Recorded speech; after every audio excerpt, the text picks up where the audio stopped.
Aujourd'hui, j'ai énormément de chance et vous encore plus parce que on est avec Thomas. Avec Thomas, c'est une vidéo qui avait déjà été annoncée. Thomas, le dessinateur de French Theory, itinéraire d'une pensée rebelle. Et alors franchement, dessiner la pensée, il faut vraiment qu'on en discute. C'est tout de suite. J'en ai déjà parlé sur la chaîne, j'avais beaucoup aimé d'abord l'essai de François Cusset sur la French Theory, mais aussi la BD French Theory, itinéraire d'une pensée rebelle, et on va faire de plus beaux sourires pour la miniature. Tac. Et c'est une BD qui est vraiment magnifique, j'avais dit que Thomas viendrait peut-être pour en parler. Ce jour béni est arrivé, c'est aujourd'hui, je dis ça parce qu'on est complètement ratés. Il a tardé un peu, mais il est arrivé. On a mis un... Non, mais pas tant que ça en fait, hein. Oui, en vrai, ça va. Mais... Parce que donc tu m'avais contacté pour me dire que la BD existait. C'était franchement une bonne surprise. Je me suis tout de suite dit, mais comment on peut adapter un essai sur la French Theory? Je me suis dit ça aussi. Ah, et ben ça va être ma première question. C'est quoi l'histoire de ça? Enfin, parce que il y a l'essai de François Cusset. En gros, il y avait... moi, j'avais fait une BD à Delcourt qui avait rien à voir, Ouais. avec un autre éditeur au sein de Delcourt.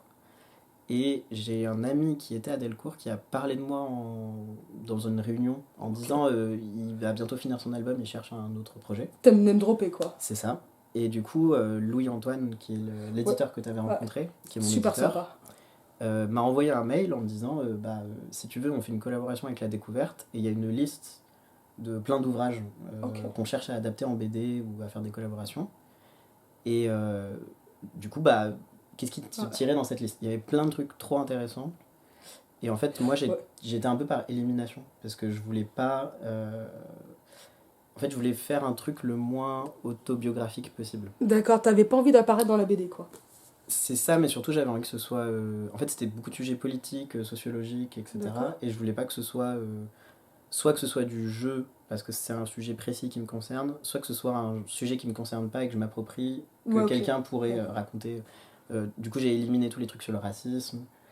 Et par élimination, en fait, il y avait beaucoup de sujets comme ça, de validisme, de tout ça. Et d'exclusion en exclusion, je suis arrivé sur 2 trucs.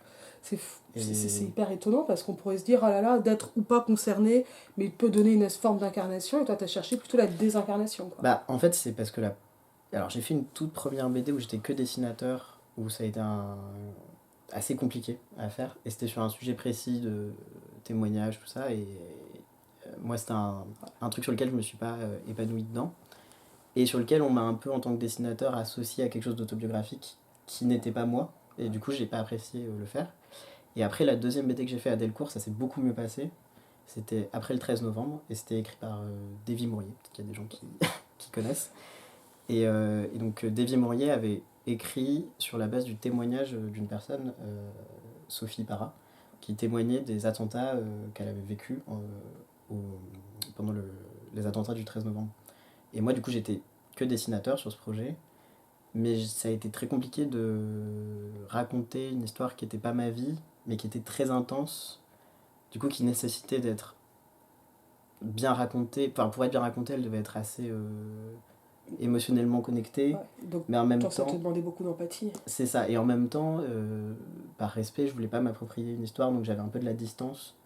Bon, après ça s'est super bien passé, on a été tous contents du projet et tout, mais du coup après ça j'avais envie de faire un truc qui soit le plus neutre neutre possible entre guillemets.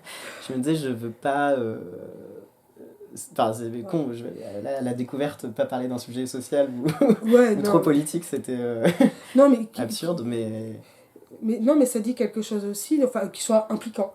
Ouais, c'est ça, mais du coup, pour m'impliquer, je voulais pas que ce soit non plus autobiographique, parce que j'avais pas spécialement envie de parler de moi. Et du coup, il y avait 2 livres, et il y en avait un sur la consommation, et la société de consommation. Et là, je me sentais à la fois très concerné, et en même temps, c'est neutre et ça concerne tout le monde. Mais c'était vraiment dur à mettre en BD, je voyais pas trop comment jouer. Et il y avait le truc sur la French Theory. Et là, il y avait, dès le résumé, plein de... les années 70, des comparaisons entre Foucault et Steve McQueen dans le résumé du livre. Enfin, du coup, je me suis dit, je peux faire un truc avec ça. Et voilà. C'est un peu rock'n'roll, même si c'est pas la bonne époque. C'est ça. Et puis même, moi, j'ai un dessin très rétro et un peu psychédélique et tout, donc ça collait, quoi. Mais quand même, prendre l'essai de François Cusset et se dire, tiens, on va en faire une BD. Donc déjà, bravo La Découverte et Delcourt de faire ce genre de pari. Bravo à toi de relever le gant, quoi. Bah, en Parce que, vrai, enfin, bonjour les nuits blanches et les cheveux blancs, là. Ou la alors, page blanche. du coup, j'ai pas encore parlé de lui, mais du coup, François, qui a écrit l'essai et avec qui on a coécrit la BD, il a été vraiment super important là-dedans parce qu'en fait, il avait déjà écrit des pistes d'idées, Ok. de manières à mettre en BD, et avec des trucs complètement absurdes, avec et déjà des métaphores sur les drogues, sur tout ça qu'on a préconisé dans la BD. Et il cherchait un auteur-dessinateur qui soit déjà un peu Dans le fou délire, quoi. pour faire son truc.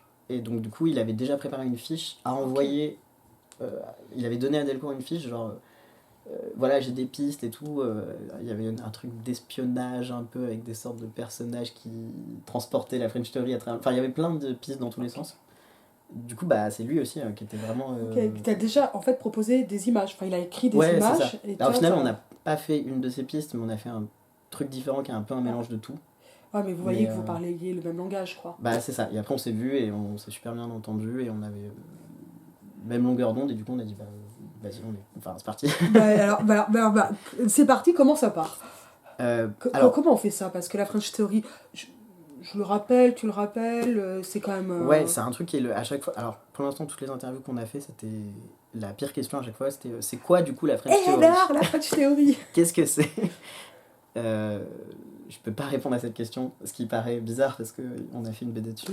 Non, mais c'est les spécialistes Mais qui sont les plus mal chaussés, donc ça, c'est les cordonniers. non, mais c'est parce que la BD du coup, en fait, l'idée c'est pas d'expliquer ce qu'est la French Theory, mais de raconter la French Theory ou de faire un truc sur le thème de la French Theory. Et donc le thème que ça concerne, c'est une époque, Ouais. des personnes en particulier, des intellectuels, et un ensemble de mouvements et d'influences politiques intellectuelles qui en découlent. Et pour résumer grandement, l'époque c'est l'après-guerre. Les personnes les plus connues, c'est des intellectuels comme Foucault, Derrida ou Deleuze, ou il y a Guattari et il y a aussi Baudrillard est un peu plus tardif et moins connu, mais et les mouvements qu'en découlent, et c'est le postmodernisme, le postcolonialisme, les études de genre. Et les arrière-petits-enfants de ça aujourd'hui, c'est ce que certaines personnes appellent le wokisme, en gros. C'est toute c'est cette grande famille qui va des petits-enfants aux grands-parents, en gros. C'est la Donc, généalogie. c'est ça. Mais la French Theory, c'est pas un truc, donc là, c'est c'est une fausse réponse à c'est quoi la French Theory, quoi. Bah, ça, c'est ce que vous avez fait, mais moi, enfin, je trouve vraiment que ça... Alors, sans être spécialiste de French Theory, mais que ça répond vraiment à cet objet insaisissable qu'est la French Theory, alors qui est donc un mouvement intellectuel et humain donc d'intellectuels épars en France qui se retrouvent à faire mouvement en arrivant aux États-Unis dans un contexte très bizarre qui est celui de la vie de campus. En fait, la vie intellectuelle des États-Uniennes est globalement séparée dans les campus et qui essaiment ensuite, depuis ces campus, sur le reste du monde et rejoint, parfois nourrit, parfois euh, impulse des mouvements sociaux. Ouais. Enfin, en aller-retour. Bah, Et des réactions parfois hostiles. ça, c'était un truc qui m'avait marqué en lisant l'essai de François, du coup, c'est que le début de l'essai, c'est vraiment une grosse contextualisation de l'époque et de c'est quoi la fac aux États-Unis, et moi, j'en savais rien.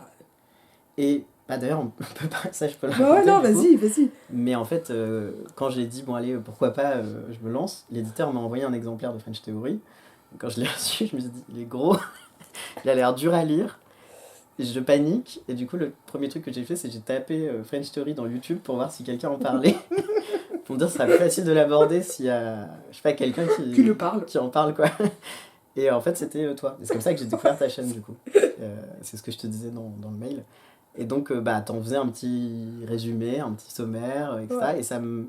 Et en plus, Pendant le confinement. mais en plus, ça m'a rassuré parce que tu disais, en le lisant et en l'ayant lu et compris, que toi-même, t'étais pas renseigné sur ces philosophes forcément à la base.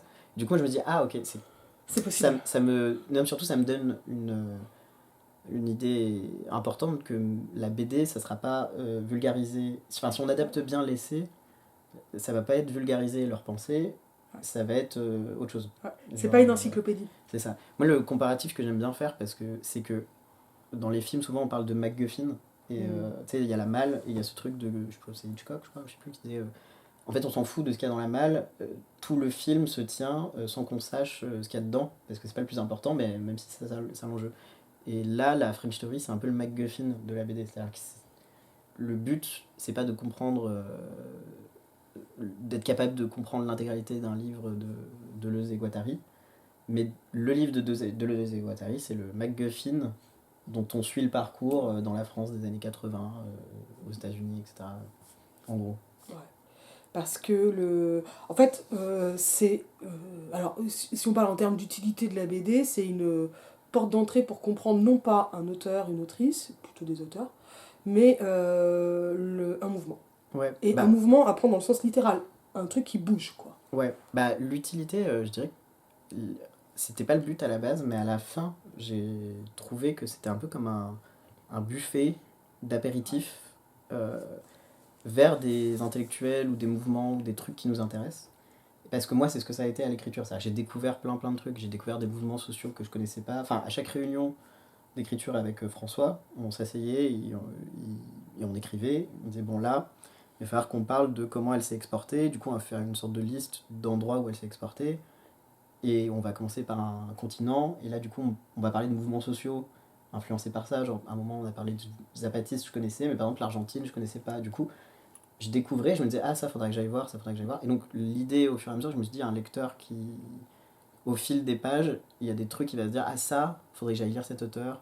Euh, Cette idée-là, ça m'intéresse vaguement, mais là, tel que c'est résumé, je comprends pas, il faudrait que j'aille me renseigner plus. Et à chaque fois, l'enjeu, c'était pas dire quelque chose de faux, et pas, même si on pouvait pas vulgariser. Donc, Non, mais c'est d'accepter d'emblée le fait que ce sera impossible de résumer. c'est ça. Par exemple, Judith Butler, il y a eu un enjeu de... Comme il y a plein de croyances autour de ce qu'elle écrit, parce que son livre le plus connu s'appelle Trouble dans le genre, du coup on l'associe au genre, et donc on l'associe aux personnes LGBT, aux luttes transgenres, etc. Enfin, il y a tout une espèce de mythe autour d'elle qui n'est pas le contenu de Trouble dans le genre. Du coup, on s'est dit, là, on a 2 pages pour parler de ça, en BD en plus, 2 pages de BD, pas 2 pages de roman. Du coup, on va dire ce que c'est pas. Et du coup, on a plutôt dit ce que c'était pas, qu'il y a d'autres auteurs qui sont plutôt des auteurs queer, et qu'elle, c'est principalement à ce moment-là un livre féministe. Enfin, du coup, on a plutôt fait ça en stratégie. Et à chaque fois, moi, comme je suis lambda et que je découvrais plein de trucs, c'est bien parce que je pouvais tomber dans un piège. Et du coup, bon, ça, c'est le piège dans lequel je tombe, et on va essayer de que les gens, du coup, tombent pas dedans, et on avance par pistes comme ça. Ce qui est assez bluffant quand même en t'écoutant là, je vous ai écouté à la BPI, je mettrai le lien de ça, c'est que c'est pas que tu as fait une illustration de l'essai, c'est même pas le même essai, c'est même pas la voix, c'est même pas vos 2 voix, c'est une autre Ouais. voix comme ça qui Ouais, apparaît. vraiment, ouais. Ça, c'est aussi parce que moi, j'ai pas un parcours très solide dans le domaine de François, qui était le domaine des idées, quoi. Mais par contre, Tu vas rappeler que François QC ouais, c'est ça, est quand même professeur oui, d'histoire oui. des idées états-unienne en fait. Oui, On est quand et même dans puis- son domaine de Et spécialité. puis cet essai de French Theory, c'était sa thèse à Ouais, l'époque, c'est- qui est c'est- sorti. Enfin, c'est son domaine. donc c'était quand même d'études. logique C'est ça. que ce soit son domaine et pas le tien. Enfin, C'est ça. Mais du coup, je veux quand même Ah oui, rappeler oui. que c'était Non, mais très légitime que ce soit pas ton domaine. Non, ce que je veux dire, c'est que ça aurait pu l'être un peu. J'aurais pu, Ouais, par exemple, oui. faire des études dans ce domaine-là, et Ouais. puis... Et de la BD à côté. c'est ça, et puis de la BD à côté. Et lui aurait pu aussi faire un peu de BD, par Ouais. exemple. Et là, c'était pas du tout le cas. Donc, comme il faisait pas du tout de BD, il a été super respectueux, je sais pas comment dire, et curieux et intéressé par l'objet de ce qu'est une BD. Et du coup, il m'a complètement laissé commander sur ce qui relevait de la BD et de la narration. Et du coup, on s'est vraiment fait confiance sur le domaine qu'on connaissait pas. Et donc, le but, c'était de faire, pour moi, une BD, et pas d'adapter sous forme un peu de BD et tout. Donc, j'avais un peu des hautes attentes de ce que doit être une BD, et lui, des attentes de ce que doit être un livre, un essai. Et du coup, Il fallait pas faire des chocs à pic. C'est Il ça, fallait et- faire des chocs à pic. ouais, voilà, c'est ça, on s'est passé le relais et tout. Mais en vrai, je le remercie vraiment parce qu'il a été hyper à l'écoute, ouvert. Et il m'a jamais... Ce que font beaucoup de gens qui connaissent pas la BD et qui veulent faire de la BD, C'est-à-dire de commander, de dire moi je voudrais que les pages elles ressemblent à ça. Oui, alors ils vont avoir un film en tête et ils vont décrire un film parce qu'ils imaginent que ça se passe comme ça en BD de manière très précise, et en tant que dessinateur on est hyper contraint parce qu'on se dit oui je peux, c'est pas que je peux pas le faire mais c'est que je sais pas si ça va être très intéressant, ça va prendre peut-être 6 pages pour dire 3 trucs et à côté de ça il va y avoir un long texte qu'on saura pas où caler et tout. Et du coup, souvent, ouais, le scénariste empiète un peu sur le dessinateur et inversement, parce qu'en fait, le dessinateur est un scénariste, mais avec un langage du dessin. Enfin, c'est une équipe qui est hyper dure en BD. Hein, genre, je connais beaucoup de BD qui, en coulisses, ont été des luttes entre, avec des frustrations, et où souvent le dessinateur devait s'éclipser derrière des décisions scénaristiques, ou alors devait s'adapter à un truc qui n'était pas qui aurait été 100 fois plus simple si on avait juste laissé le dessinateur bidouiller quelque chose. Et là-dessus, c'est vraiment François qui a été humble de ouf, quoi, parce que je sais pas, il aurait pu quand même avec son statut, quoi, dire non mais je sais mieux comment on va dire ça. Et là, il était tout le temps ouvert, où il disait ah non mais en vrai mon idée elle est naze, c'est mieux si on fait comme ça et tout. Enfin, c'est super rare en fait je trouve d'être avec des gens qui ont une idée et qui en fait l'abandonnent en 5 minutes parce qu'ils reconsidèrent. Parce que c'est pas une question d'ego, c'est une question de qu'est-ce que va devenir l'objet, mais les gens le font rarement. Bah ouais, je pense qu'il y a de ça, il y a le côté. Et puis c'était vraiment fun, enfin c'était vraiment marrant quoi à faire. Genre, moi du coup c'était des rendez-vous d'écriture dans un moment de ma vie qui était assez compliqué et qui était pas toujours. Enfin j'étais pas du tout dans des conditions de travail et de réflexion. Mais quand il y avait un moment où je savais que j'allais passer l'après-midi à bosser dessus, c'était comme aller à un cours particulier. Là, ce jour-là, de 14h à 18h, on se rejoint dans un café, chez lui, ou enfin, on trouvait toujours un endroit. Et il y a des fois où c'était à Delcourt. Genre Delcourt parce qu'il y a des moments où j'avais pas de lieu pour travailler. Du coup, Delcourt, on a un peu. Au début, quand on a fait le dossier, on l'a fait à Delcourt. C'est là où on faisait nos réunions. Et en fait, c'était trop bien quoi. Je sortais en mode ça fait 4 heures que mon cerveau est en ébullition et c'était hyper agréable quoi. Un vrai moment. Et tu dis que c'était drôle, c'est quand même une sacrée gageure que de faire rire avec la French Theory. Ouais, mais après on n'a pas essayé de faire rire. D'ailleurs la BD est pas. Enfin, les gens diront si elle est drôle, mais la BD est pas drôle. Il y a peu de gags, mais c'était amusant à faire. Surtout que c'était. Et je pense quand on est lecteur, on peut sentir quand une idée a été trouvée de manière ludique, pas forcément pour être marrante. Genre il y a plein de moments de la BD qui sont juste où on n'a pas genre rigolé en le faisant, mais c'était stimulant et amusant de le faire parce que c'était comme résoudre un puzzle. Tu vois. Ouais. Et puis c'est parce que donc tu vois, tu dis vous avez raconté la French Theory en texte et en image et en travaillant vraiment la séquentialité de la bande dessinée, donc le fait du découpage, mais c'est pas non plus qu'une histoire, enfin, c'est aussi c'est à cause aussi de concept, enfin de... Oui, ce chapitre-là. Ce chapitre, il est vraiment... on l'a fait en dernier. Il est un peu barré. Enfin, tout a été fait un peu... On a travaillé pas de manière linéaire du tout. D'ailleurs, je sais pas du tout si je vais te faire parler de manière linéaire non plus. Ouais. Mais le chapitre des concepts, il est... C'est... Comment dire. En vrai, c'était vraiment des moments où on s'est dit là, on a besoin d'expliquer ce que c'est, mais justement, on veut pas vulgariser. Et du coup, je dis, François, essaye de... Pour chacun, on a créé ces personnages qui sont un peu des super-héros, et la notion de super-héros, elle était un peu évidente parce qu'on parle des États-Unis. La notion de drogue, elle était aussi évidente parce que on a cette métaphore chimique tout le long. Et là, on voit oui, c'est vrai que ça le personnage, vous cherchez quoi Deridium ou lacanium, Déleuze, Fugazi, Christéval Met. Une idée visuelle qui m'a amusé à trouver, mais qui n'est pas un gag, c'est que les lignes du texte deviennent des lignes, des traces Et il y a quelqu'un qui se traces de sniffe coke. des traces, comme des traces de coke ou d'autres choses. Avec un ticket qui n'existe plus. C'est ça. Et le papier qu'on suppose de lecture, il sert à rouler la paille avec laquelle ça sniffe. En gros, ça, c'est des idées de... C'est pas vraiment des métaphores, je sais pas comment je pourrais appeler ça, c'est plutôt des... C'est des formes de métalèpse, c'est de mise en abîme. C'est peut-être le mot La métalèpse. métalèpse, c'est le fait de sortir de son niveau d'énonciation. Tu vois, peut-être le film de Woody Allen, La Rose pourpre du Caire, Bah, où le personnage sort du film pour aller voir la spectatrice. il y a un côté comme ça, mais il y a aussi un côté où j'ai beaucoup jonglé entre le littéral et la métaphore. Ouais. Et il y a des fois où c'est de la métaphore, parce que c'est une métaphore qui simplifie un propos. Et il y a des fois où c'est pas de la métaphore, c'est juste, quitte à ne pas comprendre un propos, je vais l'illustrer visuellement de manière très littérale. Et tout se trouvait en dialogue entre ça et...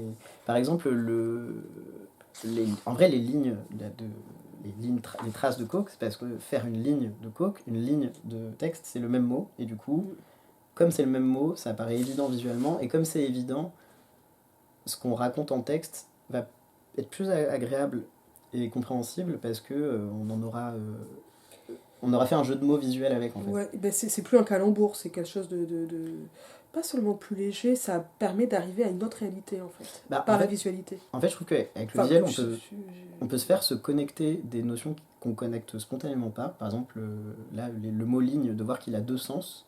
Et donc déjà, on est dans un état où on donne deux sens à un mot, parce qu'on a vu une image et qu'on a lu ce mot à côté. Et cet état-là permet d'être un peu plus ouvert pour comprendre ensuite un concept qui est un peu plus tordu.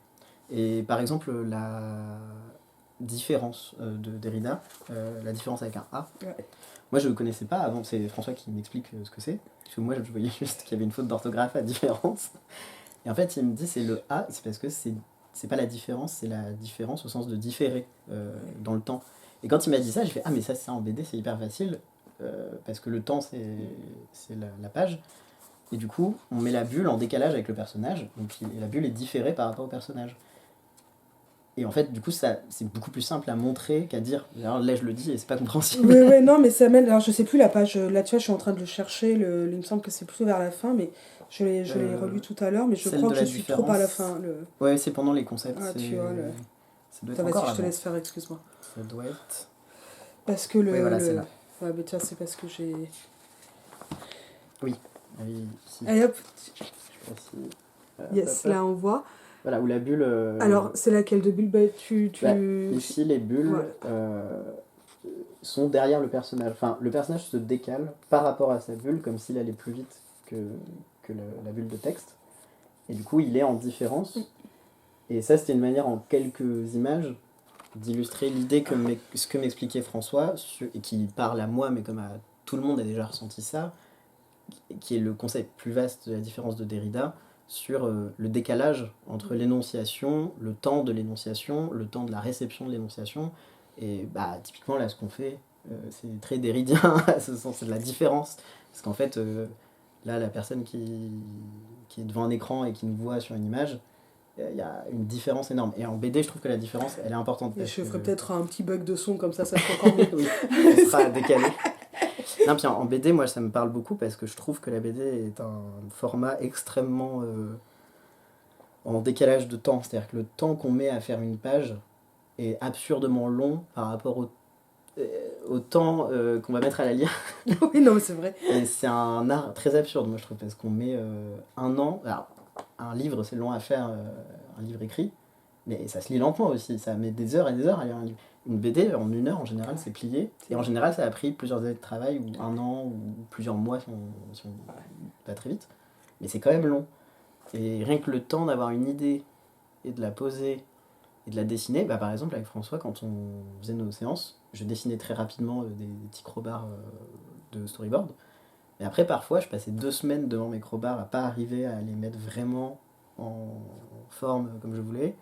Et puis 2 semaines de plus à devoir les ancrer, les coloriser, etc. Et en fait, à la fin des 2 semaines, ma page n'avait plus aucun sens et j'avais l'impression qu'elle était naze. Et que... Non, puis ça, c'est comme quand on répète un mot en boucle, il n'a plus aucun sens ni de saveur. C'est ça. Et puis en plus, du coup, effectivement, j'ai écouté tes vidéos en travaillant, ou de la musique, ou des choses. Donc il y a des pages où il y a un dessin Ouais. qui est associé à un podcast qui n'a rien à voir, ou qui est associé à une musique Et que puis j'ai qu'on n'a écoutée. pas dans le public. Oui, c'est ça, et qui n'a rien à voir avec le contenu. Ou des pages qu'on aime bien parce qu'on a bien aimé tracer les lignes, mais en fait, c'est purement parce qu'on y a passé longtemps, ou des pages qu'on déteste parce qu'on a trouvé qu'on avait du mal à les dessiner. Enfin, c'est un art bizarre la BD. Mais très concrètement, toi tu dessines sur du papier, en électronique, Alors, sur cette en... BD-là, j'ai fait ça sur tablette. sur tablette. Par contrainte, parce qu'à la base, je voulais faire de l'encre et coloriser à Ouais. l'ordinateur. Et en fait, l'éditeur m'a dit, et il a eu raison en vrai, c'est la voie de, la voie de la rationalité, qu'on voyait pas la différence entre ce que je faisais sur tablette et sur ordi. Et donc, qu'il fallait. Et à ce moment-là, j'étais dans une situation de vie très instable. Donc, c'était beaucoup plus sécure de le faire en numérique. Donc, j'ai tout fait sur une petite tablette, quoi, en mode. Le matériel le plus minimal du monde, notamment parce que du coup il fallait que ça tienne dans un sac et que Oui, pour se déplacer. ouais, c'est ça, ce qui est en vrai piégeux parce qu'en fait maintenant je ne referai plus ça. Pouvoir transporter tout son travail sur soi psychologiquement implique de... Ah mais ça veut dire que ton travail est un c'est-à-dire que ton travail ne te quitte jamais. C'est comme l'anneau dans Le Seigneur des Anneaux, quoi. Symboliquement il pèse ok, ouais, 1000 kilos, alors qu'en fait, non, et on est dans cet état-là à la fin. Et on a juste envie de s'en débarrasser, de le jeter dans la lave. Mais Ouais, je crois que je comprends en ayant accepté mon fardeau, d'une certaine manière. Mais oui, ça. sur la frontière, travailler où on vit, vivre où on travaille. Ah ben moi je voilà. vis où je travaille, enfin Ouais. on en a parlé, on a beaucoup parlé logement en général. Bon, voilà. Là, pour cette idée, je vivais partout et nulle part, mais du coup je travaillais partout et nulle part. Ah. Et donc c'est quand même pas simple. n'importe où pouvait être un lieu associé au travail stressant. Ouais. Et ça, c'est un truc que je referais pas. Et aussi, j'ai un rapport un peu pragmatique à l'outil du dessin. Je sacralise pas le dessin traditionnel, mais si je faisais du numérique, là c'était pour aller plus vite. Et en fait, récemment, je trouve qu'avec les outils d'IA, etc., on peut faire des choses assez intéressantes en numérique avec l'IA qui sont aussi bien ou pareil que ce que je faisais. Donc si je voulais vraiment gagner du temps pour avoir ce même résultat, là en 2025-2026, j'utiliserais des outils encore plus techniques. Ouais, sans forcément mettre la main à la pâte. C'est ça, et c'est pas mon but, parce que du coup, quitte à perdre du temps et à dessiner, je vais pas le faire sur un écran pour gagner un tout petit peu de temps. Ah oui, tu veux dire le gain est tellement minime par rapport à ce que tu perds de toute façon par rapport à l'IA, c'est ça. Qu'autant te faire plaisir avec le papier. Exactement, et avoir accès à des petites subtilités qui me font plaisir que à moi, mais qui... Ouais, mais c'est le boulot, ça compte, hein.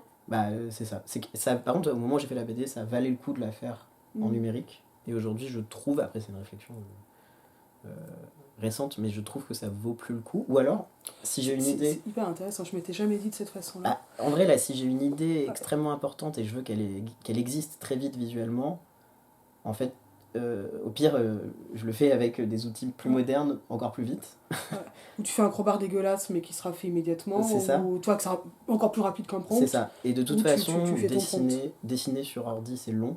Ouais. Parce que dessiner, c'est long. Ouais. Et donc, quitte à ce que ce soit long, et aussi, juste, c'est pas agréable. C'est-à-dire qu'au bout d'un moment, j'avais vraiment marre d'avoir les yeux sur un écran et tout. Enfin, en fait, j'avais oublié la dimension artisanale du dessin où c'est des heures où tu t'es assis, etc. Et là, je sais que pour les prochaines BD, si j'en fais, ce sera sur papier. Parce que c'est marrant, le dessin, c'est vraiment... surtout le dessin en BD. Parce que c'est pas un dessin ou une peinture une fois. Ouais, c'est un... Puis une BD, c'est pas un assemblage de dessins. Ouais, non, c'est... En fait, c'est comme coudre un long travail, quoi. Un ouvrage. Au sens... Ah ouais, non, mais ça me va. L'ouvrage J'approuve grandement, je suis 100% là. C'est ça. Mais du coup, c'est comme être couturier et être sur une machine à coudre pendant longtemps. Ça nécessite d'avoir un établi... parce que tu fais un truc tout petit. Alors la broderie, c'est encore pire, broderie ou tapisserie, qui en fait est très grand, mais que tu ne peux faire que petit à petit. Ouais, ça. Et tu as des jeux d'échelle qui sont vertigineux sur ce... Et qui, moi, enfin, quand je brode vraiment, ou, je brode plus que je ne couds, et ça fait longtemps que je n'ai pas brodé, mais j'en ai la gerbe, en fait, à la fin. Non, mais c'est un peu écran, c'est un peu aliénant comme, comme genre de travail, parce que pour le coup, autant l'écriture, c'est un moment hyper stimulant intellectuellement, autant l'ancrage, le dessin, c'est un moment qui peut être méditatif. dans les bons moments et qui peut être vraiment juste chiant dans les mauvais moments, quoi. Et c'est le... En fait, et c'est un peu l'erreur que j'avais fait, moi, c'est que je m'étais projeté euh, comme comme on écrit un livre ou parce que c'est un livre. Et du coup, je me disais, je peux faire ça n'importe où du moment que mon outil il tient dans la poche. Comme on sort son ordi au café, on écrit, on tape son roman. Mais en fait, une BD, c'est pas pareil. Parce qu'en fait, c'est ce que j'ai fait, mais être dans un café sur une table qui est pas à la bonne hauteur, à dessiner pendant 5 heures, en fait, c'est pas la. C'est pas top. C'est, ouais, à long terme, enfin, c'est camping, quoi. Non, non, bah je vois bien. KO, KO, hein, mais je comprends aussi bah, que tu l'aies fait, que tu regrettes pas. Avec en plus cette bizarrerie que ça correspond assez bien au thème de la BD, enfin Ouais. de votre boulot, de cette vie des concepts. Ouais, bah tout le long, ça a été un peu un truc qui dialoguait. Hein, En plus, alors, des fois, la BD était très proche de ma vie, et des fois, elle était à l'opposé complètement. C'était des préoccupations trop futiles par rapport à mon cadre de vie, qui était assez précaire à ce moment-là. Et du coup, ça oscillait, c'est-à-dire que a posteriori, ça fait sens, mais sur le coup, il y avait des moments où ça faisait vraiment pas sens. C'est-à-dire que je me disais, là, si je suis en cohérence avec ce que je décris politiquement, il faudrait que je sois pas en train de faire cette BD. Ouais, Et je me suis dit ça 1000 fois en la faisant, et ça m'a bloqué plein de fois. Mais parce que il y a la théorie, il y a la pratique, les deux s'opposent, s'opposent souvent. Mais du coup, il y a des moments où c'était en résonance et des moments où c'était en opposition totale. Où... Et j'ai envie de te dire comment t'as fait, t'as laissé passer, t'as fait autre chose. Il y a plein de fois où j'ai pas fait, ça a pris Ouais. du temps parce qu'il y a des fois où j'ai pas travaillé pendant longtemps, où vraiment où je faisais d'autres boulots, où je faisais d'autres. Enfin, où j'étais investi dans un mode de vie qui n'avait rien à voir. Enfin, et j'ai failli arrêter. Ça a fait un moment où j'avais appelé carrément l'éditeur pour lui dire là, je vais pas la. J'étais suffisamment au début pour me dire là, je peux m'arrêter sans perdre trop. Et en fait, l'éditeur m'a dit bon, bah, j'accepte. Je peux rien, enfin voilà, je vais pas t'empêcher d'arrêter et tout. Mais il m'a quand même laissé une sorte de manipulation psychologique de dans 2 semaines, on confirme. Et si dans 2 semaines t'es toujours Je ok, pense que on c'était arrête. bien. Et du coup, j'ai quand même Enfin, oui, continué. d'ailleurs, c'était bien puisque j'adorais la Oui, BD. elle était ça. Bonjour, la voix de l'égoïsme. Mais c'est vrai Le que. public est toujours égoïste. Non, mais c'est vrai qu'en vrai, il y a plein de fois où mon éditeur m'a rattrapé au vol sur des. Enfin, elle était à ça de pas exister toutes les 2 semaines, hein, cette BD, pendant des années, quoi. Mais en vrai, moi, c'est vraiment important. C'est pour ça que, par exemple, je poste très peu sur les réseaux sociaux, ce genre de trucs. J'ai pas du tout une relation artistiquement stimulante avec Internet. C'est-à-dire que j'ai pas de public vraiment, ou si j'en ai un, il est pas, je l'entretiens pas, etc. Je mettrai quand même tes réseaux Mais- sociaux Ah et oui, comment tu peux, te mais- suivre en barre en description. Faut rester, Ah. il faut attendre une Pour, demi-année avant de voir quelque chose. Un accueil amical de futures publications. Non, mais c'est quelque chose qui me stresse beaucoup. Et par exemple, je pourrais pas travailler que avec ça, Ouais. avec par exemple les réseaux sociaux. Et du coup, c'était hyper. Enfin, cette BD n'existerait pas s'il n'y avait pas l'éditeur pour nous avoir mis en relation avec François, pour m'avoir maintenu la motivation, pour nous faire des retours. Enfin, il était vraiment important de bout en bout sur plein de points. Donc, et c'était un peu la première fois de ma vie que j'ai saisi vraiment l'importance de l'éditeur à ce point-là, quoi. Là, Et je suis contente qu'on le souligne parce que bon, c'est vraiment un excursus, mais un des projets de cette chaîne, c'est depuis plusieurs années, mais j'arrive pas à le mettre en place, de discuter aussi avec des gens de toute la chaîne du livre, et notamment des éditeuristes. C'est arrivé un petit peu, mais c'est notamment avec Clémentine des éditions Troubles. Mais voilà, ça fait partie des choses que j'ai envie de faire et qui sont pas faites, mais parce que voilà, ben, en devenant autrice, j'ai saisi quoi. Bah, en Parce plus, que je alors, comprenais pas en étant prof quoi. quand je dis l'éditeur, en plus, ça renvoie à plein de choses différentes. Mais du coup, il y a. C'est l'instance. Non, mais en vrai, c'est important. Il y a la maison d'édition. Ouais. C'est pas de ça que je parle. La maison d'édition, en soi, bon, bah, c'est une grosse entité Non, toi, tu parles de personnes. auquel je suis pas vraiment attaché. Voilà. En gros, puis il y en a deux. Il y a la découverte et Delcourt. Mais au sein de la découverte et Delcourt, du coup, il y avait Marie Joly et Louis-Antoine Dujardin, qui étaient les deux éditeurs. Et Marie, un peu, elle était plus liée à François parce qu'elle venait du coup de la découverte. Et moi, comme j'étais le dessinateur, mais j'ai eu des contacts tout le long avec les deux. Et ils ont été très. Et surtout, Louis-Antoine, il m'a vraiment suivi. Et quand je dis l'éditeur, ça comprend aussi... Louis-Antoine, il a une assistante éditoriale qui fait un travail monstrueux et qui est pas... dont on parle jamais en fait de cette partie-là, tout ça qui est pas visible. Et Lorraine, je sais pas si un jour elle entendra, mais Lorraine en l'occurrence, elle fait partie aussi des personnes qui font que ce bouquin n'aurait jamais existé si elle n'était pas là, parce que en fait c'est tous les trucs auxquels on pense pas de il y a eu, c'était en catastrophe parce que j'étais en retard. Pour que ça parte à l'imprimeur en bon état, qu'il y ait des retours, les couvertures, les machins, envoyer les mails, communiquer avec tout le monde, etc. Enfin, tout ce bordel-là, il est hyper dur et c'est vraiment un boulot qu'on oublie parce qu'il y a un peu ce truc de il y a l'auteur qui fait exister le livre et après le livre il arrive dans la librairie. Il se passe plein d'autres choses. Et l'éditeur, c'est un mec avec un cigare qui s'en met plein les poches. Alors il y a sûrement il y a un mec avec un cigare qui emploie les gens dont je parle, mais qui est au-dessus des gens aussi dont je parle, qui en fait sont à mon niveau qui sont employés de la maison d'édition quoi. Mais du coup c'est toute une équipe et en vrai c'est un peu important quoi, et après je dis ça là pour la maison que je connais, pour la BD, bien sûr.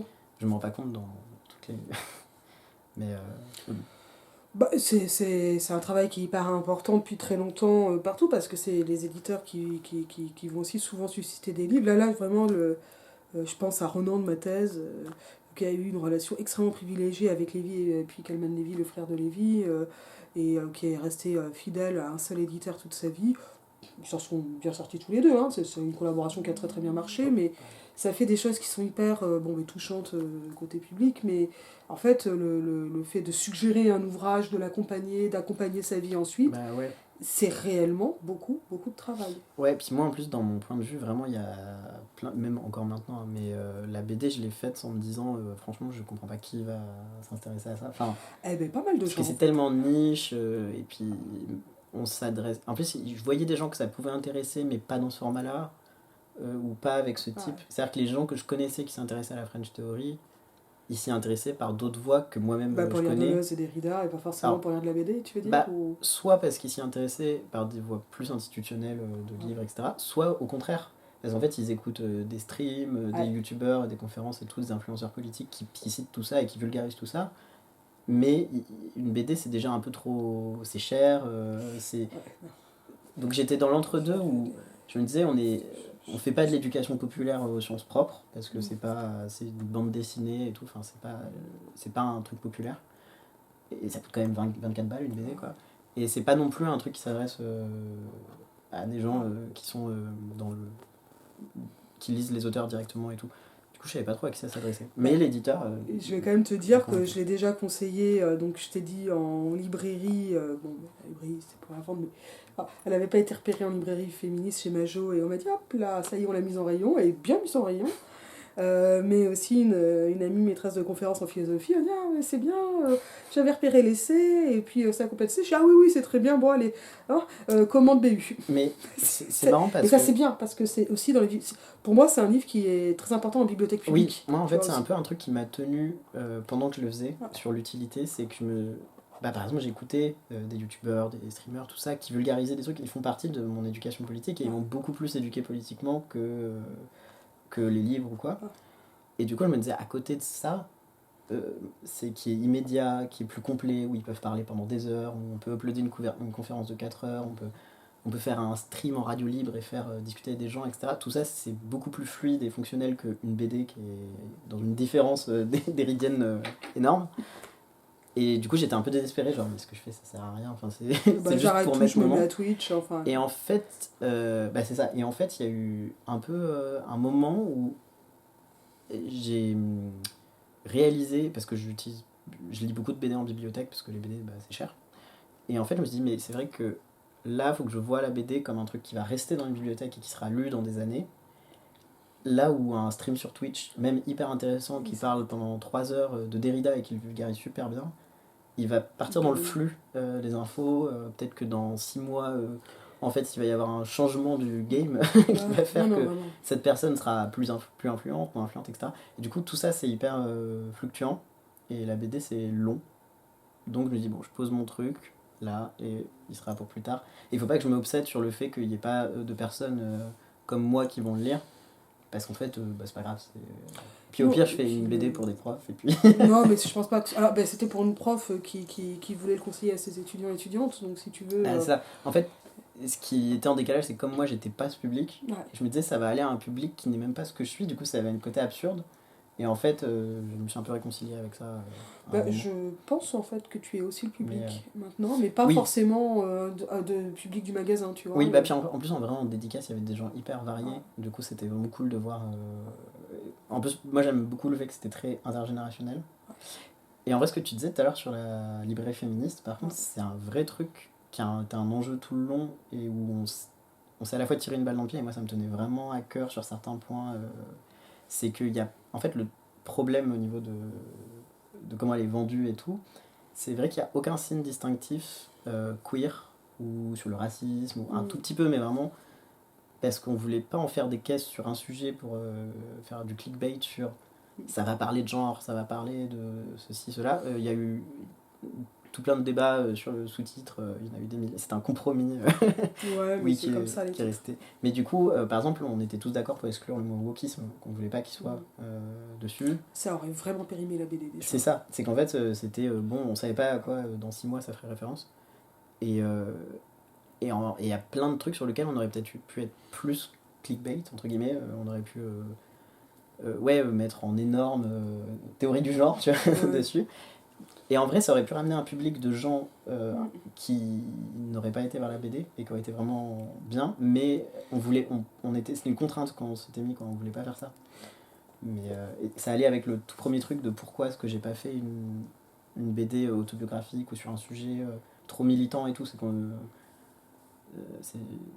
Enfin, je considère pas mon militantisme dans ça. Donc ce serait, je trouve, factice de mettre un truc LGBT dessus. Même si il y a des lieux LGBT auxquels j'ai donné la BD parce que ça en parle, ça parle de la création d'aide, ça parle du sida, de plein de choses, mais entre autres quoi. Ouais, mais c'est-à-dire que c'est. Ouais, enfin, je reprends l'image dont je parle beaucoup dans la vidéo que j'ai consacrée à la BD, mais celle de la boîte à outils. Parce que je trouve pas que ça parle de féminisme, de queerness, comme ça, mais c'est en fait pas une remontée aux origines, mais bien cet itinéraire, hein, vraiment le sous-titre est bien, hein, mais de ce qui a amené, de ce qui a servi exactement, et pas de ce qui a amené. Et donc il peut encore servir. Ouais, et puis moi je dirais, l'idée c'est pas un truc sur je sais pas, le racisme, mais si le racisme et le sujet décolonial, etc. nous intéresse, ça va nous intéresser. Si le féminisme est un sujet qui nous intéresse, on va y trouver quelque chose qui nous intéresse. Mais ça suffit pas à faire d'une BD une BD féministe ou une BD adulte. Enfin, et on voulait pas sortir de notre case. C'est une BD de philo politique. Mais il se trouve que, oui, évidemment, je pense qu'il y a plein de gens que ça peut intéresser parce qu'ils sont militants, par exemple. Ouais, mais parce que ça va donner la boîte à outils, en fait. Ça va donner la contextualisation de la boîte à outils. Ouais, exactement. C'est plus ça. Et aussi, il y a pas mal de gens, je pense, qui étaient... comprendre les outils, c'est pas mal. Hein. Oui, puis je pense qu'il y a des personnes aussi qui étaient plutôt anti-woke, entre guillemets, qui m'ont fait des retours positifs. Parce qu'en fait, en contextualisant, ça a désamorcé des trucs. Et moi, c'est les trucs qui m'ont fait le plus plaisir. Parce que que j'ai des potes déjà de gauche ou quoi qui me disent on a bien aimé, c'est super gentil, mais bon voilà. Mais en vrai, quand il y a genre un boomer qui me dit en vrai, après avoir. À un moment, il y en a un qui me dit après avoir lu ça, en vrai, l'écriture inclusive, je comprends mieux. Ça me remet un peu en perspective et tout. Bon, pourquoi pas et tout ça. Et puis après, je me rappelle, je l'avais recroisé, et c'est plus du tout un sujet qui le stresse. Mais en vrai, c'est. Non, mais c'est pas énorme, mais c'est hyper important. Et ça montre aussi que c'est pas forcément conflictuel ou agonistique, que ça peut être.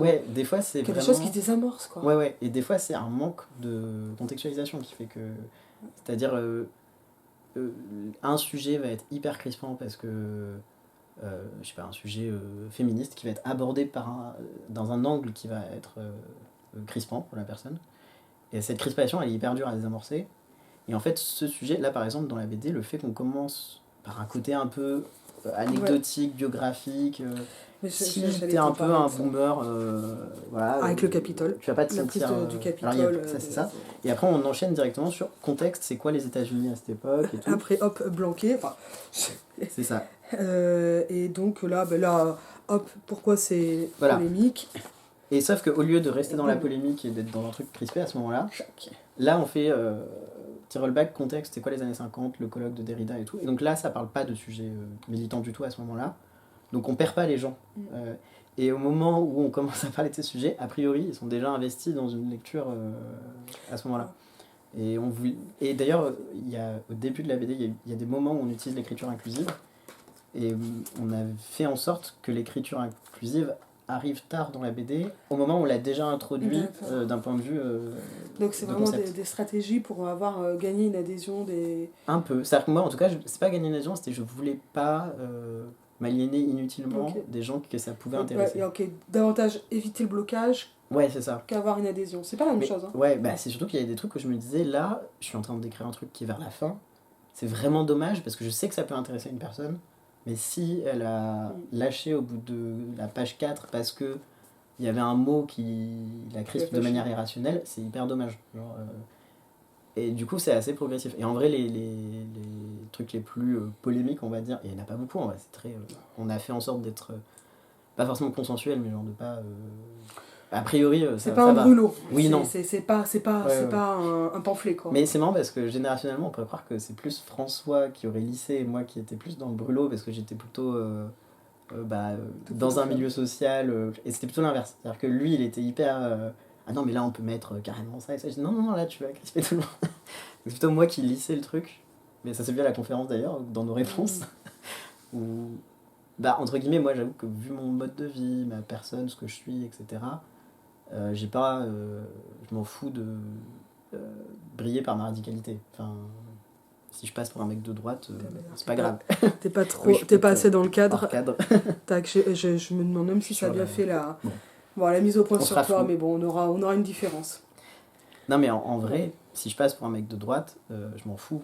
Au pire, j'y gagne presque en classe sociale et puis ça peut m'ouvrir des portes, j'en sais rien. Mais du coup, j'ai pas ce stress de me dire ah merde, il y a un malentendu, on va penser que je suis de droite ou quoi. Et du coup, je préfère être. Ce qui prend la tête de beaucoup de gens. Oui, peut-être. Est-ce que je suis assez à gauche? Est-ce que je suis assez radical? Et ça se voit dans des publications qui sont parfois effectivement inutilement polémiques. Oui, c'est ça. Et là, la BD, j'ai un peu. Moi, je m'en foutais. Mais cette BD, ça se trouve, il y a des gens qui vont. Je sais qu'il y a plein de gens plus radicaux que moi. Et en fait, à la fin, j'ai constaté qu'ils se sont pas dit ah, ta BD, elle est de droite. C'est juste que si elle était pas assez radicale pour eux, ils l'ont juste ignorée parce qu'en fait, elle est pas non plus de droite parce que je sais que je suis pas. Enfin, je sais pas comment dire. Non, c'est. Et c'est que c'est pas le propos en fait. Oui, c'est autre ça. Chose. Et du coup, mais en vrai, c'est un peu. Un soulagement de pas se prendre la tête avec ça parce que ça peut vite être stressant de se dire de devoir donner des gages. Oui, c'est ça, de performer un truc et tout. Là, pour le coup, j'ai eu de la chance de le faire dans des conditions un peu d'extrême précarité parce que du coup, j'avais le truc matériel qui me rappelait que bon, là, en vrai, les gens pensent ce qu'ils veulent. Moi, je sais d'où je parle, donc en fait, ça me dérange pas. On s'en fout s'il y a un malentendu là-dessus.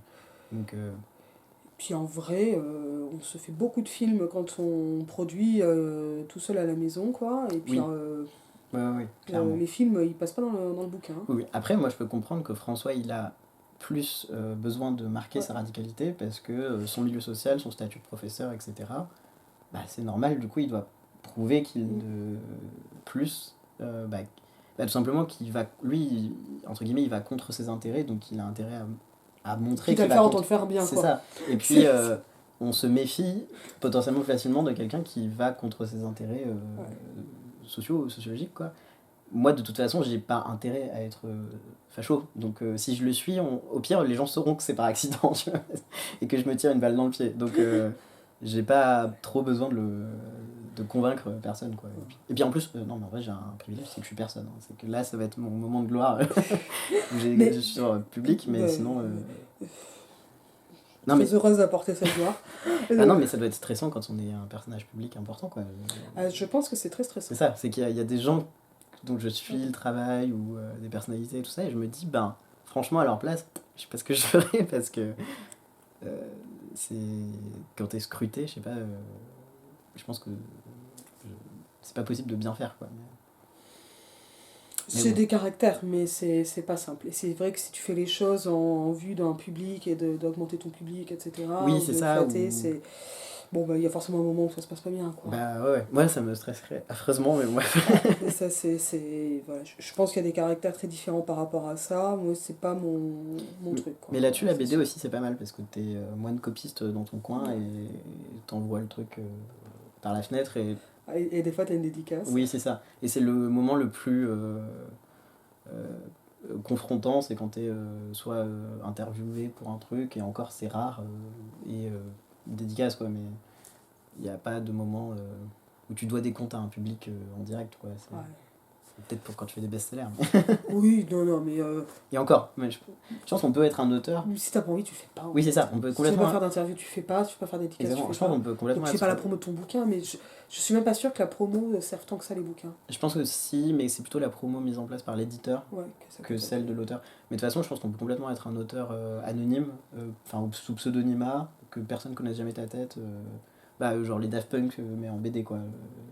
Je pense pas que ça. Alors que par contre, va être, je sais pas, streamer anonyme, c'est plus compliqué. C'est plus compliqué. Et alors, là, il y a vraiment un truc où je me disais, bon, mais s'il y a un truc qui est pas facho dans cette BD-là, c'est le fait que ce soit un récit à, on va dire, polynucléaire, c'est-à-dire Ouais. avec plein de foyers, d'origines, etc., et qui parle d'un collectif qui est en fait pas du tout institué. Alors, ça, c'est en termes de récit. Ça, c'est vraiment important pour C'est moi. vraiment important, c'est absolument antifasciste. Même si c'est discrètement antifasciste, mais c'est radicalement antifasciste. Ça, c'est vraiment important dans le fond et dans la forme. Ça, c'est vraiment un grain de lettres aussi. Et, non, mais là, en vrai, je vais citer un. Ça me fait plaisir d'en parler sur un truc public. Yes. Je pense pas qu'il regardera la vidéo, mais il saura que je vais parler de lui. Non, mais il y a un ami à moi qui fait de la BD aussi, avec qui, quand on était plus jeune étudiant, on a beaucoup fait parler ensemble de BD et tout ça, et il est très talentueux, il s'appelle Tristan Filaire. Et il a fait. Et il a toujours. Enfin, il m'a toujours motivé en dessin à plein de choses, et on a toujours lié la politique avec la forme de comment dessiner. Et lui m'a vraiment fait prendre en considération le fait de dessiner, qu'il vaut mieux dessiner mal une foule que parce qu'on a peur de mal dessiner, ne dessiner que des visages, parce que politiquement ne dessiner que des individualités, ça a un sens. Tu vois. Et il y a plein de foules dans la BD, des fois ça m'a vraiment... je m'en voulais, quoi. Punaise, il y a des manifs dans tous les sens, des trucs... et c'est vers la fin, là, par exemple, notamment oui, quand il y on en a montre... plein, ouais. Oui, ça, vers la fin, quand on montre des manifs et tout. Par exemple, une case comme ça, faire une... Ouais. Non, mais ça, moi, j'avais... faire une salle de cinéma comme ça. En fait, en tant que dessinateur, on peut très vite se dire, ça va être chiant à dessiner, je vais trouver un moyen narratif plus simple pour le montrer. Sauf que c'est pas pour... par économie de temps, de moyens... Et en fait, c'est autant économique de... Quitte à mal le faire, en fait, c'est vraiment important d'avoir des ensembles. Et notamment, lui aussi, il avait un discours que je trouvais très intéressant sur l'absence de décor et le fait que mettre des personnes visuellement dans des décors, c'est les inclure dans une matérialité, et c'est politique, en fait. Et qu'une une BD dans laquelle il y a des décors qui entourent les personnages, en fait, de quoi qu'elle soit le sujet, elle peut ne pas être politique. La forme a quelque chose qui nous montre le réel, en fait. Ah, ça, tu vois, je me l'étais jamais dit. Et ça, c'est beaucoup des choses qui me tiennent... Enfin, remarque que les ensembles non plus, je me l'étais jamais dit. Enfin, excuse-moi, mais l'arrogance de « Ah oui, ceci est intéressant !» Non, mais... Pardon, des fois, je m'écoute et je m'effraie. Mais voilà, des pages comme celle-ci, c'est vraiment emmerdant à dessiner. Mais c'est important, en fait. Et là, le fait d'avoir des plans horizontaux, par exemple, c'est pour prendre en compte l'ensemble, justement, c'est pour traduire aussi une horizontalité, des formes d'égalité entre les gens. Ces scènes-là, c'est vraiment des scènes où on décrit juste des mouvements sociaux. Et là, je vais pas faire 36 trucs complexes ou narratifs, je fais juste des plans où je montre des foules, en fait, des foules sociales. Il y a des fois où je vais utiliser juste des schémas et des trucs qui sont pas du tout... rapproche là un petit peu. Ça, c'est pas... le but, c'est pas de faire un beau dessin, c'est de faire un truc... lisible. Ouais, lisible, c'est ça. Mais des fois, faire un dessin, ça implique... là, par exemple, il y a une scène en particulier, voilà, celle-ci, le sommet de Gênes, j'ai regardé des photos d'archives pour la faire, et vraiment, j'ai eu envie de crever en faisant cette page. Alors profites-en, montre-la, explique, C'est ça. raconte-nous tout, on veut tout savoir parce qu'en plus c'est hyper intéressant. Mais parce qu'il y a une foule énorme et qu'en voyant les photos d'archives, je me suis dit, mais il y a tellement de gens. Mais en fait, si je fais un procédé un petit peu visuel pour faire un angle où on voit 3 visages, ça représente pas ce que je ressens en voyant les photos il y a tellement de foule que c'est une masse informe et il y a la foule de casques bleus en face, enfin c'est vraiment et bon alors là la personne dont je parle qui m'a beaucoup influencé, Tristan, lui il a un talent en dessin qui lui permet, il a une mémoire photographique il fait baignure en dessin sans problème, moi non, mais je trouve ça vraiment important je préfère dessiner des cotons-tiges un peu dégueux, Ouais. mais que ce soit des collectifs qui soient montrés quoi. Alors attends, là on peut revenir à Gênes par exemple. Là, Ah oui. c'est quoi le choix que tu as fait finalement? Parce que moi là, on est du coup dos à la foule et j'ai décidé de montrer frontalement la foule et les voitures retournées. Par là. Est-ce qu'on voit Ici. Et donc ça fait que tu as eu une économie en termes de visage, que ça permet aussi de s'identifier. Là, c'est surtout que en soi, des voitures retournées, le fait que tout soit arraché et que la foule soit tellement énorme qu'elle n'a pas de fin. Ah oui, c'est les casques bleus devant et la foule derrière. Voilà, c'est ça. Et ce truc-là, je pouvais pas en faire l'économie, quoi. J'étais obligé de faire une case relou à cet endroit-là. Et après, il y a d'autres moments où, quand j'ai pas besoin, quoi. Quand je montre une personnalité, je m'embête pas, je montre une personnalité. Ou c'est que cette case aussi, c'est pareil. Très belle. Montrer une manif, faut dessiner plein de gens. Enfin, bref, en gros, c'est un peu ça. Celle-là, on va quand même la décrire un petit peu. Il faut plein de gens, plein de choses. Le fait que ce soit un foyer, mais un foyer. Ça, c'est ce que je disais sur la littéralité tout à l'heure. C'est les instances de contrôle, on les a mis dans des tournevis parce qu'il y a l'expression serrer la vis. Et le pouvoir, dans un moment de backlash, il serre la vis. Ouais. Du coup, j'ai mis des vis qui se serrent et des vis qui se desserrent avec l'activisme. Et qui en même temps font comme des barreaux. C'est ça. Et une page très structurée parce que c'est la société de contrôle et que tout est un peu carré, triangulaire dans l'observation. Et comme la phrase qu'a trouvée François, il a utilisé le terme contre-feu, du coup je me suis dit on met des scènes de lutte sociale dans des flammes. Parce que c'est un contre-feu. Et puis ça fait que quand on a la double page, elle se construit vraiment en regard, avec les courbes d'un côté, les lignes plus rectilignes de l'autre. Là, donc, tu me dis quand je me trompe, une personne, donc des foules, là je reprends par rapport à tout ce que tu as dit, mais je sais que les gens aiment bien quand même qu'on leur montre... j'ai jamais fait ça, mais c'est ça va, Alors, je trouve que le jeu aussi des textes en dehors alors les cases ne sont plus des cases puisqu'elles vont former un ensemble, mais elles-mêmes être complètement courbes, en fuseau. Et donc il y a toute cette espèce d'idée que tout est dans tout, tu vois. Oui, puis là l'idée c'était qu'il y ait des mots-clés qui se dégagent de ça, et du coup coopérative ou syndicat, sabotage, c'était des mots importants, mais du coup qui comme des braises qui s'échappent du feu, quoi. Mais ça c'est encore une fois des idées qui viennent au fur et à mesure qu'on discute et qui sont amusantes dans le fait de les faire, mais qui sont pas des gags en soi. C'est pas un gag parce que c'est pas la peau de banane sur laquelle le personnage se casse la gueule, mais le fait moi, ce que je trouve sidérant dans cette BD, c'est la représentation, ou plutôt la sensorialisation des concepts. Ouais, là par exemple, il y a des trucs qui sont très littéraux. Je dis d'une manière méga chiante. Non, mais il y a le tirage au sort, je sais pas, François il me dit on va lister des systèmes démocratie directe, tirage au sort, insurrection. Bon, insurrection c'est facile à illustrer, voilà. Mais tirage au sort, j'ai fait en une case, j'ai fait la roulette du loto, mais c'est des gens avec des têtes à la place, qui au lieu des boules de loto avec les chiffres, c'est des petites boules avec des visages et c'est les gens, le peuple. Mais tout était un peu comme ça, problème, solution. Alors déjà, mais comment on pose un problème en fait ? On discute. En vrai, on discute, on s'assoit et... on a envie de représenter ça, donc parce que là, le récit est globalement linéaire, mais pas complètement. Ouais, il suit plutôt on a créé un plan en fait. Ouais. On a fait un plan, contexte, on a fait des chapitres, puis dans les chapitres on a fait là on va parler de ça, de ça, de ça. Bon là il faut qu'on parle de la société de contrôle. Donc là, alors, 2 pages, on se donne 2-3 pages pour parler de la société de contrôle. Bon, alors c'est quoi la société de contrôle, François bon bah déjà il Les faut qu'on évaluations parle à de la machin. contrainte éditoriale de place. Hein. Ouais, c'est ça. Au fur et à mesure, je posais des questions à François, ou lui me suggérait des trucs, ou il disait ah, attends, je cherche un bouquin, ouais, il faut absolument qu'on mette cette citation de machin. Et il me disait la citation, il disait ça, faut qu'on le mette quelque part, tu vois. Parce que je dis bon bah cette citation, elle irait bien si on explique d'abord visuellement à quoi ça fait référence. Il me disait ah oui, t'as raison, bah du coup on va la mettre dans la page derrière, et la page d'avant, il faudrait qu'on arrive à expliquer que la représentation. Alors là, il explique que la représentation n'est pas une solution et qu'il faut passer outre la représentation. Donc je dis, Dans ok, une BD. c'est ça. Et du coup, bon, bah, au début, je dis, bah, on va déjà faire un truc simple, c'est-à-dire que le mot représentation est dans des lettres, dans des cases suspendues, et plusieurs personnes, qui sont donc du coup pas une seule personne, mais plusieurs, les décrochent.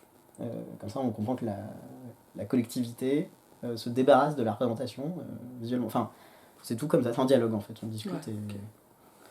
Parce que c'est sidérant et avec voilà, quelque chose qui est très Fred. Je sais Ouais. que c'est un amour qu'on partage pour les BD de Fred sur ces phénomènes de littéralisation par le dessin, donc Bah, c'est ça. de sortie de la case, de jeu avec la case. Bah, en fait, Fred, il est connu pour jouer avec la case, etc. Alors, c'est euh, un truc qui est marquant, mais je trouve que ce qu'on oublie un peu avec Fred, c'est surtout qu'il fait beaucoup de. C'est pas des jeux de mots, mais il fait beaucoup de jeux avec la littéralité. C'est-à-dire, les lettres de l'océan Atlantique sont littéralement des lettres, et C'est les l'idée. aventures de Philémon. C'est ça. J'avais Oui, c'est parlé vrai, de la BD Au train où vont les choses. Ouais, oui, c'était ça. Et toutes les BD d'avant de Philémon, et toutes ces BD en général, ou les gags qu'il a pu faire dans des strips, etc. Bah, souvent l'idée c'est pas. Il veut pas faire une performance pour montrer qu'il peut jouer avec la BD, etc. C'est plutôt que les personnages marchent, et il se dit, ok, est-ce que si littéralement ils marchent sur le bord de la case, il y a un enjeu. Et du coup, selon cet enjeu, ils vont tomber. Donc il les dessine en train de tomber, puis il se dit, bon, s'ils tombent, on va dire qu'ils tombent sur le bord de la page.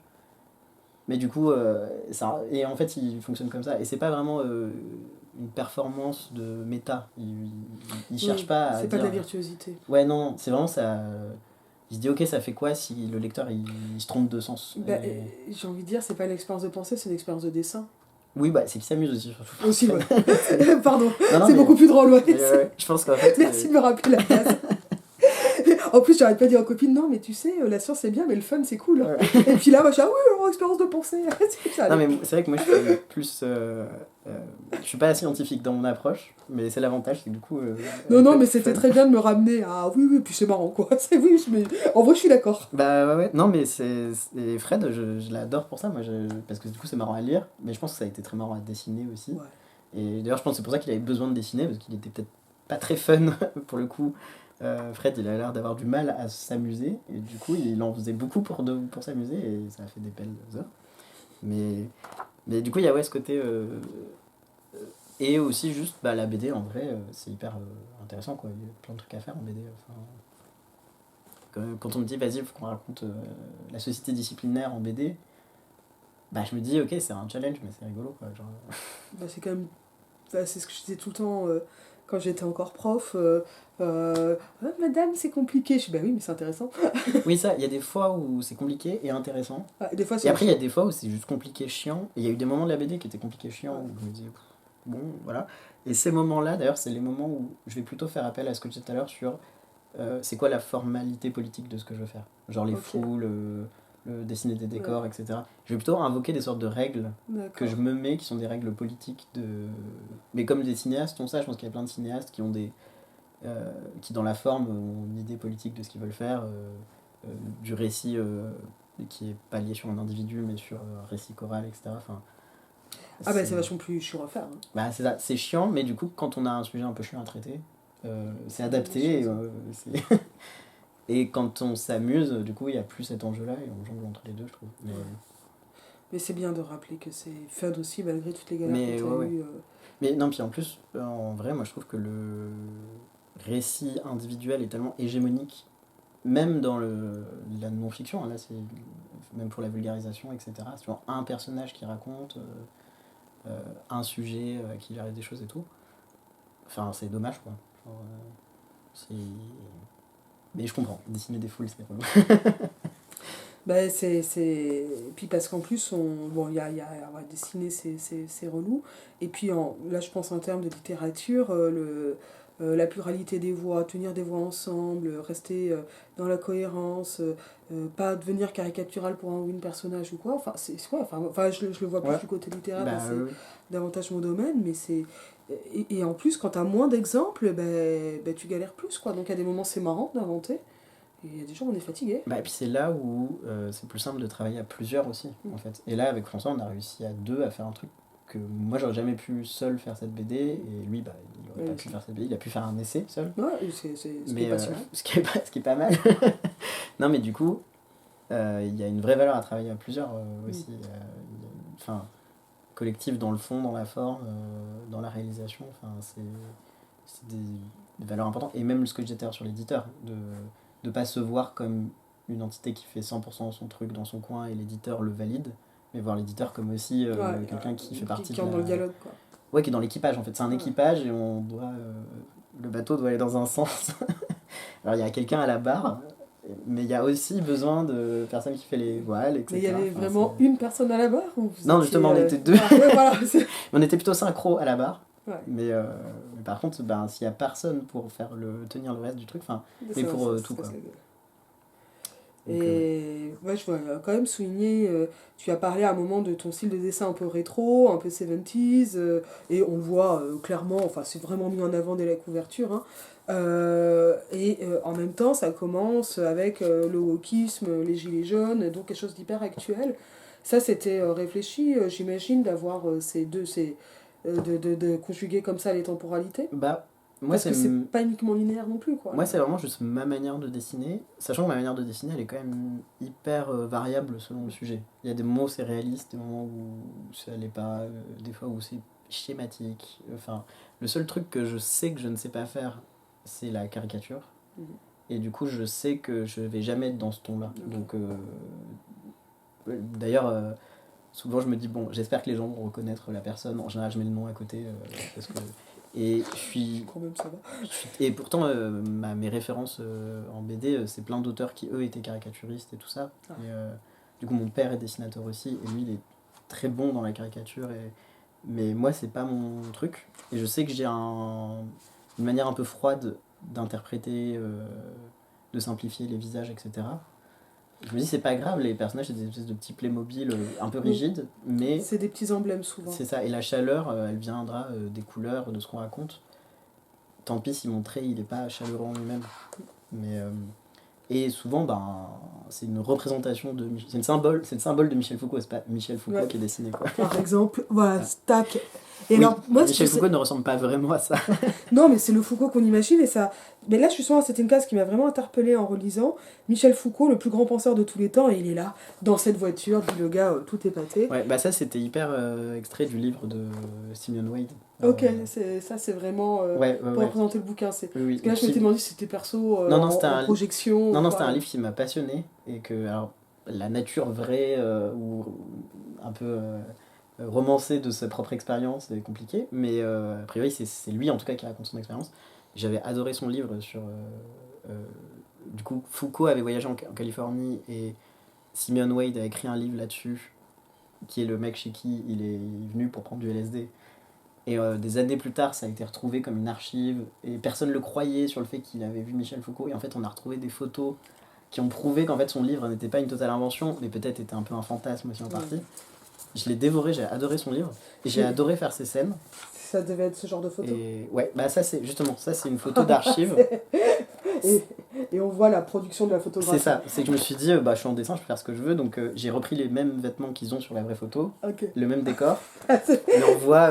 je suis contente, j'ai touché juste. Mais ouais, c'est ça. J'ai adoré cette planche. Bah oui, pareil pour la photo, quand Gilles Deleuze est au bord de la mer aux États-Unis. Ah, c'est oui, une archive qui et celle-là, je la connais. Ouais.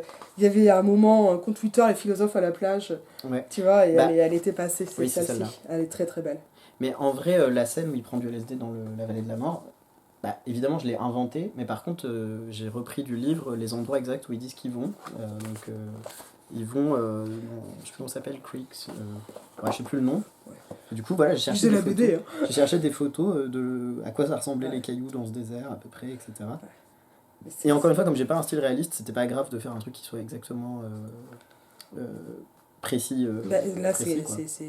c'est ultra psyché même. Ah bah oui, oui. Ouais, c'est le principe. Hein, Ah bah, c'est la scène. Mais enfin, je veux dire, vraiment, quand j'ai lu ta BD, je m'étais dit, bon, voilà, ça va raconter la French Theory. Je me là, je me dis, ah ouais, non, c'est vraiment une BD, Ouais, quoi. mais par contre, par exemple, un détail que personne ne notera, mais du coup là je peux Bah, le dire. profites-en. Voilà, Easter egg. Dans le livre, ils disent qu'ils ont écouté du Pierre Boulez Ouais. en prenant du LSD. Et donc, du Donc coup, ça, c'est du Pierre et Boulez. donc les partitions que Ah, j'ai collées à yes. l'intérieur, c'est des partitions de Pierre Boulez. Ah, j'adore. J'adore. Donc, ça, c'est pixel pour le coup. Ah. Mais donc, des petits détails Parce que comme ça. j'avais remarqué le changement de matérialité, mais Oui, donc oui, j'ai ouais. collé un Ah, bout de c'est partition trop joli. de Pierre Boulez dedans. Parce que, bah, je sais pas s'ils l'ont écouté à ce moment-là, ils l'ont peut-être écouté à la fin du trip, au début, on n'en sait rien. Mais ouais, J'adore. Ça, c'était les parties qui me faisaient un peu rêver en le faisant. Les Ouais, éditions ça. 10, enfin, Là, t'as dû le faire bien plaisir quand même Ouais, pour ouais. de dessiner ça. Et puis c'est hyper réussi. Hein. bah, ça, c'était un peu la partie sur laquelle les gens qui me connaissaient Attendez. m'attendaient là-dessus. Tout le monde entendait dans mon entourage parler qu'il y avait. Ils savaient qu'il y avait Michel Foucault qui prenait du LSD dans la BD. Mais la BD, en fait, ça, c'est un tout petit bout. Hein. Ah oui, mais ça vaut quand même le coup à beaucoup, beaucoup, beaucoup de niveaux. Là. Moi, je commence à plus avoir beaucoup de questions parce que, Ouais, bah, mais on a toi, un peu tout peut-être dit. qu'il y a des choses que j'ai oubliées, que tu as envie de dire aussi, parce que l'easter egg, là, Ouais. il me fait Non, mais bien c'est bien de plaisir. finir là-dessus. Ouais. Ouais, c'est.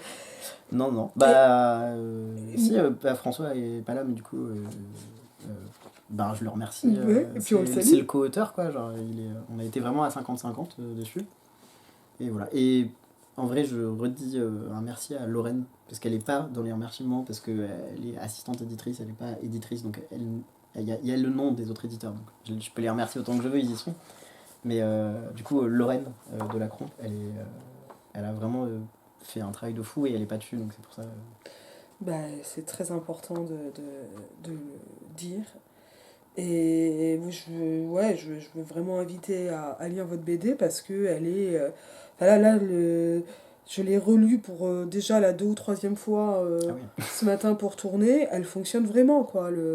Et donc, bah, c'est. Je lis toujours très vite les BD, hein. De toute façon, je lis toujours très vite et trop vite.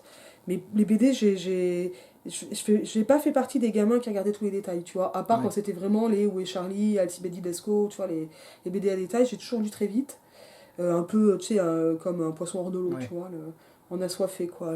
Mais même mais en ayant quand même l'habitude de la BD, quoi. Et je suis vraiment bluffée, quoi, parce que c'est tellement un objet inconcevable, littéralement. Oui, un peu ovni. Pour le Ah. coup, c'est un peu ovni. Ouais. Et c'est une vraie BD, quoi. Je veux vraiment insister sur le fait que c'est une vraie BD. Et quand je dis ça, on sait à quel point j'aime les BD. Donc c'est. Ouais, j'ai vraiment envie de dire grand bravo et merci d'être venu, quoi. Bah, ça fait super plaisir, en vrai, merci. Je sais pas comment on conclut, mais. Je vais vous dire à bientôt et vraiment merci. J'ai regardé pour la première fois au dernier moment la caméra, mais